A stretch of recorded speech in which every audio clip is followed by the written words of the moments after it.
Boa tarde, galera. Tranquilaço? Então tá.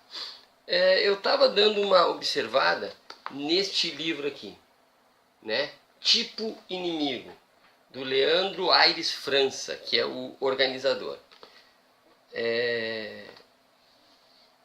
Dando ali uma olhada, e ele me motivou a dar uma conversada com vocês hoje. Bom, deu para ver ali o título Inimigo, né? Mas o que é o inimigo? Né? Isso é uma categoria da filosofia política ou da política. E alguns dizem que a ideia de inimigo deveria vir do direito. Mas eu prefiro uma visão mais filosófica do inimigo do que qualquer outra possibilidade. Eu prefiro. Então, quem é o inimigo? O inimigo é aquele que transcende a norma, ele ignora a norma ou até agride a norma. O inimigo é aquele que se contrapõe ao que está posto, ao que é vigente. O inimigo é sempre um outro. Quando eu reconheço que o sujeito X é um inimigo, imediatamente vem o sentimento de que ele é um outro. Por mais que ele seja meu primo, meu filho, meu tio, no momento que eu digo que ele é o meu inimigo, o nosso inimigo, ele imediatamente passa a ser um outro. E um outro sem nenhum apreço. É um outro que não necessariamente tem um vínculo de ódio. O outro, ou o inimigo, pode ser simplesmente aquele que para mim não é ninguém. E por ser ninguém, eu posso atacá-lo, eu posso violentá-lo, eu posso destruí-lo. E também pode ser um inimigo que eu odeio e que eu sou militante, eu falo sobre aquela criatura, eu corro atrás, eu persigo até destruí-lo e isso me dá um certo prazer. Mas enfim, o inimigo é aquele que se contrapõe e, portanto, deve ser destruído por desprezo, e ele me atrapalha, eu o desprezo, ele me atrapalha, ou por ódio. Né? Na verdade, eu não o desprezo, eu o prezo, né? Mas num sentido negativo. Este é o inimigo. O inimigo tem algumas consequências interessantes. Porque vamos imaginar o exemplo mais claro de inimigo numa guerra. O inimigo é aquele que a lei não alcança, que a ética não alcança. O inimigo é aquele em que tu pode dar um tiro nele, tu pode pegar um rifle, um fuzil de longa distância, atirar no cara sem nenhuma defesa, né? E isso não é ultrajante. Simplesmente porque do outro lado tem alguém de uniforme e que provavelmente em situação igual faria o mesmo. Ou seja, se eu estivesse na mira dele, ele atiraria em mim também. Então o inimigo é aquele fora da minha lei. Da minha lei pode ser fora da lei do meu país. Como ele é um inimigo. E se eu entendo o inimigo da pátria, o inimigo da nação, ele é um inimigo de todos.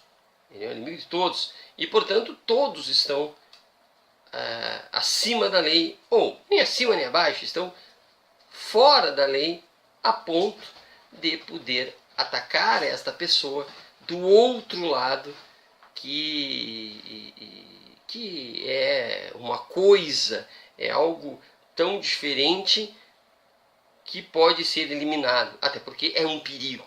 O inimigo é um perigo, porque se eu sou inimigo dele, é provável que ele seja meu inimigo, e tudo aquilo que eu sinto por ele, ou todo o desprezo que eu tenho por ele, ou o incômodo que ele me traz, eu imagino que é o mesmo incômodo, que é o mesmo desprezo, que é o mesmo ódio que ele tem por mim. Somos iguais.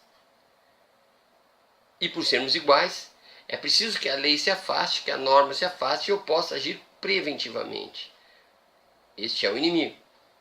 Agora, existem situações em que não é o Estado, já não é uma filosofia política envolvida, mas é mais a psicologia, ou quiçá para psicanálise, para a psiquiatria,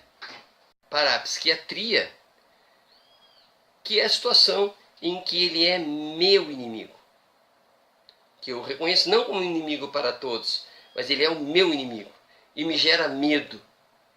E nessa situação em que entre eu e ele, eu o reconheço como ele sendo inimigo e, portanto, penso que ele também tem a mesma sensação com relação a mim. Na minha cabeça, ele é alguém que deve ser destruído quando eu reconheço como um inimigo. Só que daí a lei me atinge. E a lei me atinge porque esse é uma espécie de inimigo individual.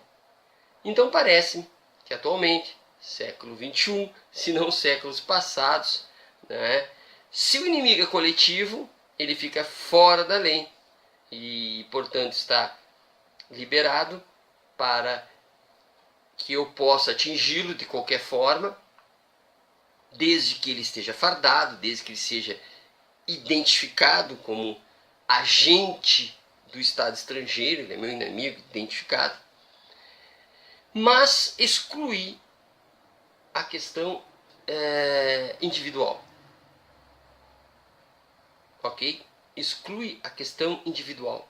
Né? O meu ódio por João, pelo Pedro. Por que fiz esse preâmbulo longo? Porque na questão, atualizando, do Brasil, existe uma tendência muito forte, tá? Uma tendência muito forte de identificarmos parcelas da população como inimigas.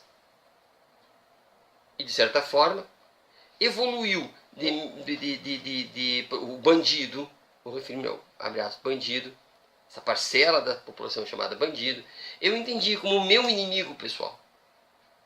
E, portanto, eu tinha arma, deixava na minha casa, pronto para disparar assim que o inimigo, esse sujeito sem história, esse sujeito sem futuro, esse sujeito que é o outro, esse sujeito que vem para me destruir, né, esse inimigo, e que, portanto, eu devo destruí-lo e destruí-lo preventivamente. Se eu descobrir que o vizinho é um bandido e, portanto, ele é um inimigo, em tese, eu estaria pronto para comprar a arma e ficar com ela disposta para atirar nele e destruí-lo. Mas isso evoluiu para uma questão quase que inimigo de Estado. A impressão que dá que hoje o discurso atual ele está trazendo a ideia de que os bandidos são inimigos do país, ou inimigos do contrato social, ou inimigo de toda a população. A ideia é preciso, me parece, que as pessoas acreditem que há inimigos à solta. E esses inimigos devem ficar à disposição das armas, à disposição das cadeias. E por serem inimigos do Estado, eles deverão ficar uma espécie de fora da lei, no sentido de que a lei não os alcançaria. O discurso corrente é: pô, mas se eu visse esse bandido eu matava ele. Ah, que pena! Joãozinho não foi morto naquele confronto? Por que trago este tema? Porque eu vejo que a violência está acontecendo da seguinte forma: identificando parcelas de população como minhas inimigas, essa parcela da população me vê como inimigo. E, portanto, eu tendo a agir fora da lei e eles já são fora da lei. Portanto, o embate é feito direto e forte. E por serem inimigos, nós não conseguimos refletir. Quem são esses bandidos? Por que são? Da onde vêm? Para onde vão? Todos merecem o mesmo fim? Todos são iguais? essas parcelas bandidas não são bandidas de alguma forma por minha culpa, por minha aceitação? Também é interessante, se eu entender o outro lado como meus inimigos, por que eles crescem tanto? Por que cada vez mais o meu conceito de inimigo fica mais tênue e vai caindo mais gente? Por que cada vez eu odeio mais e desejo a morte de cada vez mais gente? Por quê? Eu fico cada vez mais imaginando jeitos melhor de puni-los, de atingi-los, de destruí-los, e em nenhum momento passa pela minha cabeça tentar conhecer, descobrir quem são. Porque nas guerras verdadeiras, se é que aqui já não é uma guerra civil, nas guerras verdadeiras entre duas nações, na verdade, são entendimentos políticos de um lado, entendimentos políticos de outro, que colidem e que, portanto, viram bandido. Esse é bandido para aquele, aquele é bandido para este. Mas, na verdade, não há um terceiro que consiga dizer quem é bandido. Na verdade, são concepções que tornam as pessoas bandidas, uns para os outros. E só é mocinho aquele que vence. Não há como, durante a batalha, se decidir quem é o certo e quem é o errado. Sim, vencedor e perdedor. Estaremos nós tentando que esse raciocínio passe para a legislação, passe para a cabeça das pessoas, que as pessoas possam criar para si um estado do bem, um estado da honestidade, da verdade, sendo atingido por um outro estado, o estado da bandidagem, o estado terrível do mal, do 100% errado. Nós temos 100% certo, 100% errado, e portanto é a briga, é a luta entre o bem e do mal. Seria isso um desserviço? Seria isso um problema? E a gente sabe, se nós criarmos uma batalha, quem garante o vencedor? Quem garante o vencedor? Necessariamente, esta parcela do bem, necessariamente é o vencedor? Quantos mortos haverão? Então essa reflexão toda é para que nós possamos pensar o nosso entendimento em relação à violência que cresce. Parece que não diminui. Nós prestamos atenção ao desentendimento que cresce entre parcelas da população. E esse desejo indômito que está cada vez maior nas classes médias, que é um desejo de extermínio do outro, de extermínio do diferente. E esquecemos que para aquela parcela excluída, o outro, o diferente e o inimigo, talvez sejamos nós. Portanto, é um momento de reflexão, é um momento de pensar na paz, pensar num ordenamento político, institucional, uma visão penal que recupere as pessoas, ou melhor, que impeça que cada vez mais pessoas vão pelo caminho do crime. Uma atitude preventiva, de assistência social, de assistência médica, econômica, escolar, e tudo mais que se pensar. Lá onde está o desfavorecido, lá onde está a pobreza, onde deve haver a melhor distribuição de renda, de serviços sociais, aonde o Estado deve estar presente enquanto ente político que traz a dignidade humana e não traz exército, não traz a polícia militar e não traz a cadeia.